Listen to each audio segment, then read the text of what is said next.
जगद्गुरू संत तुकाराम महाराजांचे 11वे वंशज हरिभक्तीपरायण शिरीष महाराज मोरे यांनी आयुष्य संपवल्याची घटना घडली आहे। ते रात्री जेवण केल्यानंतर झोपायला गेले, मात्र सकाळी खोलीचं दार उघडलं नाही। त्यामुळे दार तोडल्यानंतर त्यांनी घरात गळफास घेतल्याचं समोर आलंय। शिरीष महाराज मोरे यांनी आर्थिक विवंचनेतून पाऊल उचलल्याचं कारण आत्महत्या करण्यापूर्वी लिहिलेल्या चिठ्ठीत नमूद केलंय। शिरीष महाराजांनी आत्महत्या करण्यापूर्वी 4 चिठ्ठ्या लिहिल्या होत्या। होणाऱ्या बायकोला देखील शिरीष महाराजांनी चिठ्ठी लिहिली होती। शिरीष महाराजांचा 20 दिवसांपूर्वी साखरपुडा झाला होता। त्यांचा एप्रिल महिन्यात विवाह होणार होता। ते प्रसिद्ध प्रवचनकार आणि कीर्तनकार आहेत, तसंच शिवव्याख्याते देखील होते। मोरे यांनी आत्महत्या करण्यापूर्वी आई, वडील, बहीण आणि होणाऱ्या बायकोला चिठ्ठी लिहिली होती। त्यांच्या आत्महत्येनं मोरे कुटुंबियांसह संपूर्ण देहू गावावर दुःखाचा डोंगर कोसळलाय।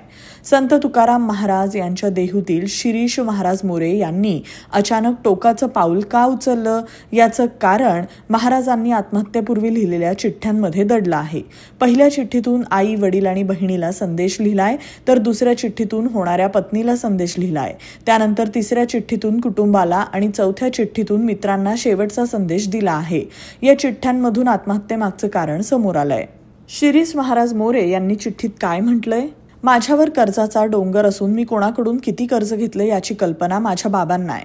तरी देखील मी त्यांची नावं आणि रक्कम चिठ्ठीत नमूद करत आहे। एकूण 32 लाखांचं कर्ज आहे, त्यापैकी कार विकून 7 लाख फिटतील।